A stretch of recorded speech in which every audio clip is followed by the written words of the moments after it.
Will I propose that's the entire exhibition?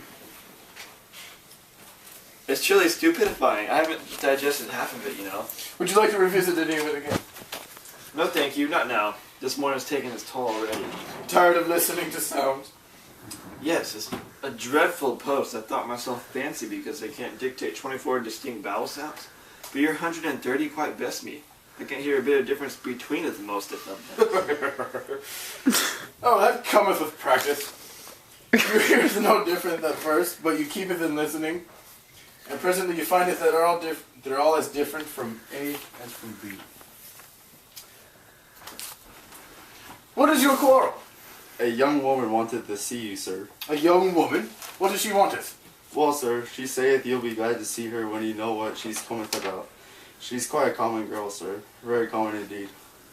I should have sent her away. I only thought perhaps you wanted to talk it into your machines. I hope I've done nothing wrong, but really you see such queer people sometimes. You'll excuse me, I'm sure, sir. Oh, you are fine, Mrs. Pierce. Has she a strange accent? Oh, something awful, sir. Really. I don't know how you can take it, fancy it. Let's give her our audience. Show her up, Mrs. Pierce. Rolling. Why, this is the girl I quoted last night. She's of no use. I've acquired records I want to listen Gross speaking, and I'm not going to tire another cylinder on it. Be off with you. I don't need you. Don't be hasty. You have not heard for what I present myself. Did you tell him I arrived in a vehicle of transportation with which currency is required to occupy? Nonsense, girl. What do you think of the gentleman like Mr. Higgins cares about your kind of thing? Oh, we are proud. He is not above giving lessons, not him. I heard him say so.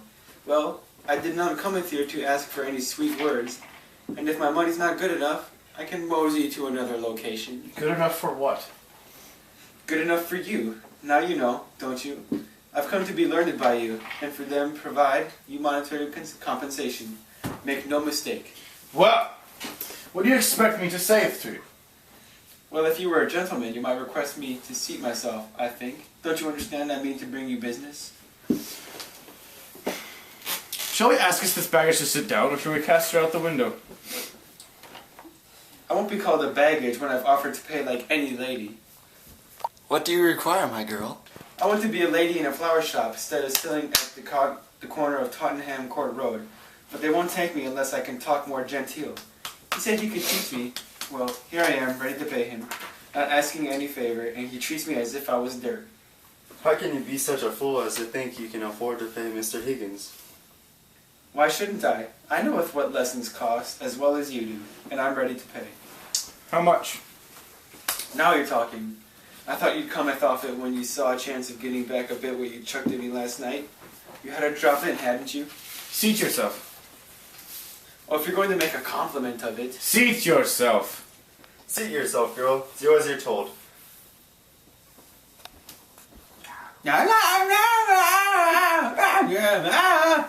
Won't you seat yourself? Don't mind if I do. What are you called? Liza Doolittle.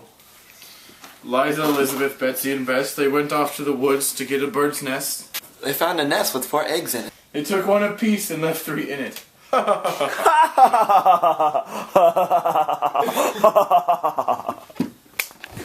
Oh, don't be ridiculous.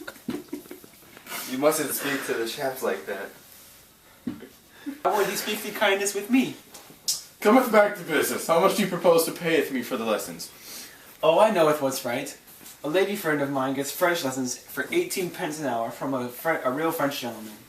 Well, you wouldn't have it the face to asketh me the same for teaching me my own language as you would for French. So I won't giveth more than a shilling.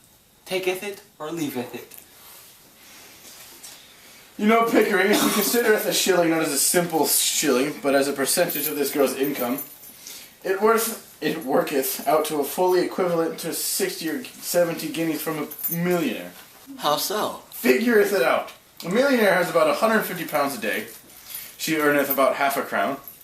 Who toldeth you I only... She offereth me 2/5 of her day's income for a lesson. 2/5 of a millionaire's income for a day would be somewhere around 60 pounds. It's a handsometh, by George. It's enormouseth.